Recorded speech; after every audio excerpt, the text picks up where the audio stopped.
Hello, everyone. Welcome back to Plotlines. I'm your host, Connor, and today we're going to be talking about the Shia LaBeouf Padre Pio movie, which we're going to get into. I haven't seen it. I don't plan to see it. It seems like, from what I've heard, we really shouldn't be seeing it as Catholics. And I'm going to go through an article from the National Catholic Register, and we're gonna see what it says, and I'm gonna give you my take based on the article. So I haven't seen it, but I trust that there are people that can make a sort of, a, I don't think we need to see the movie. We can hear about it. We can. Uh, I think Anthony from Avoiding Babylon saw it and had some and thought it was a terrible movie as well. Uh, so we don't really need to see it, and I don't think we should see it based on the information I've heard. Now, also, this movie was created by a director. His name is Abel Ferrara. He's an Italian. He was raised Catholic. He has since become a Buddhist, but for some reason he considers Padre Pio his his spiritual guide, which I don't understand how you can do that if you're a Buddhist.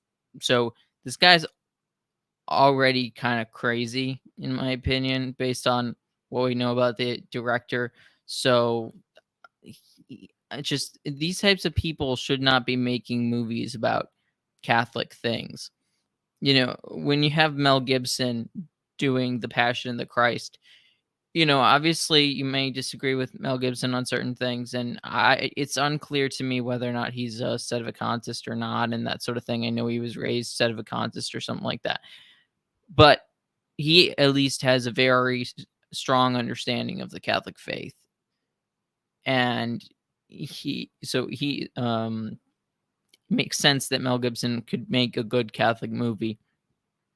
And the name of his company is Icon Productions, or whatever it's called. It's Icon, and he's definitely devoted to making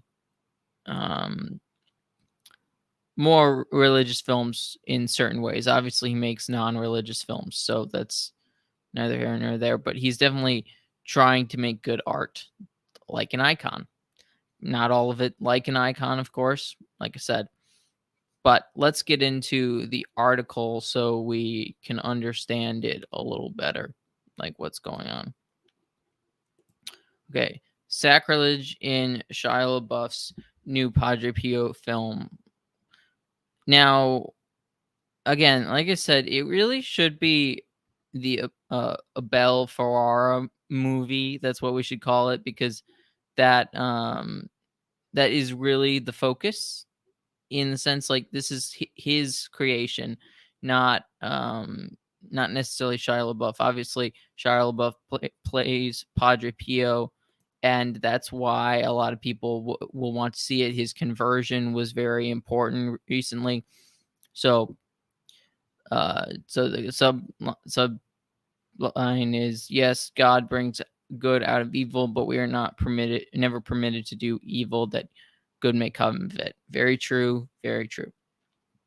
And really, this image, I mean, it's really sad that this movie is such garbage, because this is extraordinarily beautiful. Apparently, Anthony said something like 15 to 30% of the movie, no, sorry, 15 minutes or 30 minutes of it, something like that, is a good movie, and the rest is garbage.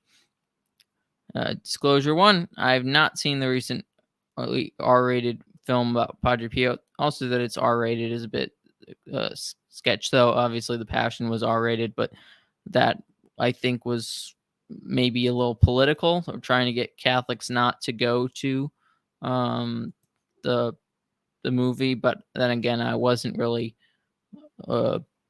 knowledgeable at the time on what was going on. Disclosure 2, I refused to ever watch the film, which this is my position too. The reason for my refusal is that the film contains a sexualized scene of sacrilege involving an image of the Blessed Virgin Mary. For obvious reasons, I'm not going to give any more detail here, and it is with significant trepidation that I mention even that. So yes, this is the main reason that this uh, image, this sexualized scene, is really disturbing and terrible, and it's just absolutely disgusting. Some might say that mine is an overaction. That is only a portrayal rather than a textbook sacrilege. That, but that is parallel to saying that a sexual act committed in a pornographic film merely constitutes actors playing out a scene. So yes, this is it's you're not going to want to go to see a pornographic movie because they're still committing an act, and you're still experiencing it. It's the same experience as watching pornography in some sense. The only difference that is captured on film. Similarly, a cinematic depiction of sacrilege against an image of Mary, especially an explicit sexually themed one, constitutes sin.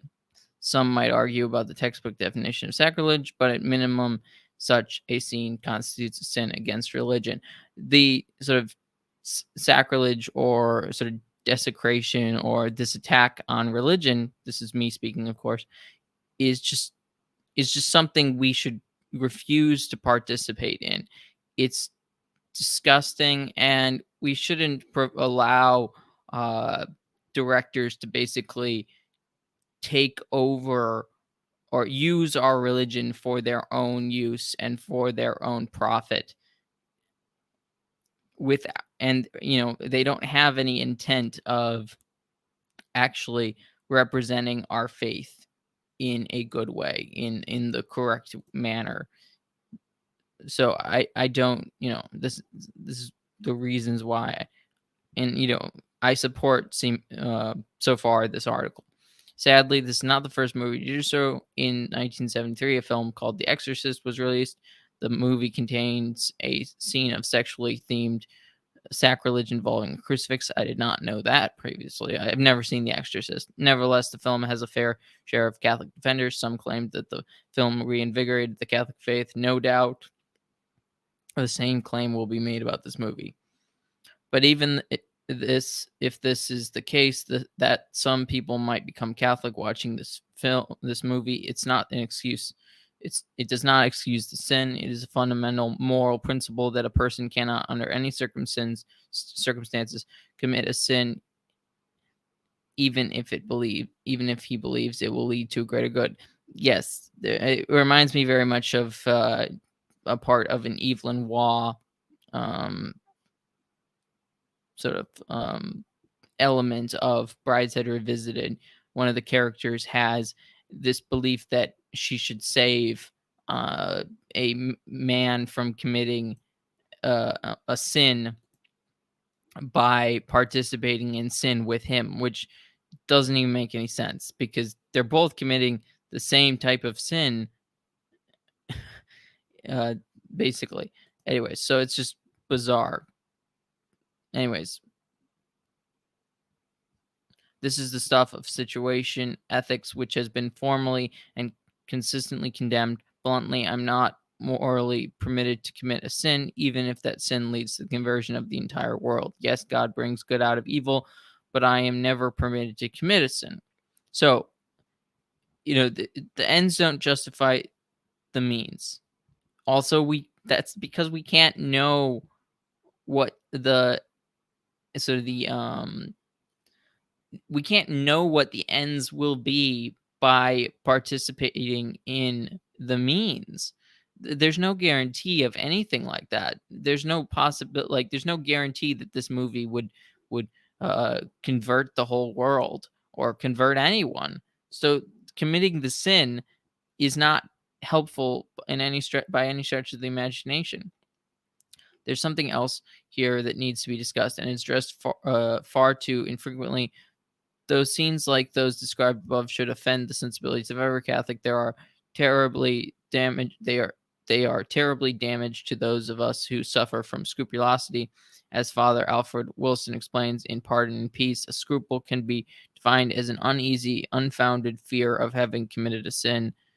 based on feeling rather than reason. Though scrupulosity has not affected every saint in history, it has affected many of them, including some of the most brilliant, including Saint Alphonsus Liguori and Saint Therese of Lisieux. So reasons for not, let me see if there's any more about sort of the movie itself. Okay, here's practically speaking, if you watch The Exorcist, it may be difficult for you to look at the crucifix ever again because because of this sacrilege that's committed. If a scrupulous person happens to watch the referenced scene in Padre Pio, it may be difficult for him to look at a picture or a statue of Mary again ever. We are told that the Padre Pio movie had Catholic consultants, thus it's curious how such a movie could so significantly violate Catholic sensibilities, and it's terribly unfortunate that this film contains a scene that will undoubtedly wreak havoc in the hearts and minds of scrupulous souls. Anyways, so thank you, John Clark, for writing this article. Padre Pio, pray for us. Also, I heard that basically a lot of the movie focuses on socialism and fascism going at in conflict, and it basically you know portrays socialism in a good way, like um as if it's very American or something like that, as if which I mean, in these days maybe it kind of is, but that it's a good thing, and that that it's not a bad thing, which socialism is incredibly bad and should be avoided. So that's all what I have. That's the article. I hope that helps people in knowing that they shouldn't go to the Padre Pio movie. And thank you all for watching. Please like, share, comment, and subscribe. And God bless. Bye.